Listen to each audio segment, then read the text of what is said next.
Hello বন্ধুরা, তোমরা সবাই কেমন আছো? আশা করি সবাই ভালো আছো। তো এখন আমি রিভিউ করবো মার্গান মুভি নিয়ে। তার আগে বলে দিই, তোমরা যদি মুভি রিভিউ দেখা পছন্দ করো বা ট্রেলার রিভিউ দেখা পছন্দ করো, তাহলে আমার এই চ্যানেলটা সাবস্ক্রাইব করে দিও, কারণ আমি এই চ্যানেলে সবসময় রিভিউ করে থাকি। তাহলে চলো শুরু করা যাক এই মুভি রিভিউটা। তার আগে বলে দিই, এই মুভির ডিরেক্টর হলো লিও জন পাল, আর হলো মুভির মুখ্য চরিত্রে আছে তোমার হলো বিজয় অ্যান্থনি। তো বিজয় অ্যান্থনি এর আগেও বহুত থ্রিলার মুভি করছে। তো এটাও কিন্তু একটা থ্রিলার সাসপেন্স মুভি হতে চলেছে, 2 ঘন্টার মুভি, খুব সুন্দর একটা মুভি। তোমরা যদি দেখো না এখনো, তোমরা দেখতে পারো, কারণ হিন্দি ডাবিং রিলিজ করে দেওয়া হয়েছে। তো এটা একটা খুব সুন্দর একটা মুভি, যেটা তোমাদেরকে বোরিং করবো না এটা।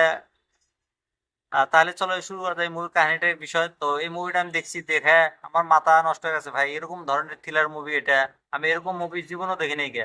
তো এই মুভির কাহিনীটা হলো একটা সিরিয়াল কিলারের, যে মানে একটা মানে মেয়েদেরকে মার্ডার করে বা ছেলেদেরও মার্ডার করে। তো সে এমন ভাবে মার্ডার করে, মানে ড্রাগস এর সাথে একটা কিংবা একটা কেমিক্যাল মিশিয়ে মানে পুশ করে দেওয়ার পরে পুরো শরীর কালা হয়ে যায়। মানে মানুষগুলা যেভাবে মার্ডার করে, সবগুলা চেহারা পাতি সব চোখ টোক সব কালা হয়ে যায় গা। তো যে সিরিয়াল কিলারটা আছে তার একটাই প্রবলেম, সাদা রং পছন্দ করে না। তাকে যদি হেড করে কেউ, তাকে মেরে দেয়। তো এই ধরনের এটা একটা মুভি। তো এই মুভিতে পুলিশের রোল করছে তোমার হলো যে বিজয় অ্যান্টনি নিজের একটা মেয়েকেও মার্ডার হয় এরম ভাবে তোমার হলো। তারপরে সে আহ, এই কেসটা নিজের হাতে তুলে নেয়। তো সে মুম্বাই থেকে চেন্নাই যায় এই কেসটা হ্যান্ডেল করার জন্য। তো তার সাথে একটা চ্যাংড়া আছে, সেই চ্যাংড়াটাকে প্রথমে সন্দেহ করে, তাকে ধরে নিয়ে আসার পরে টর্চার করে, বহুত চেষ্টা করে, পরে প্রমাণ হয় যে চ্যাংড়াটা মার্ডার করে নাই। তারপর সেই চ্যাংড়াটার একটা পার্সোনাল শক্তি আছে। সে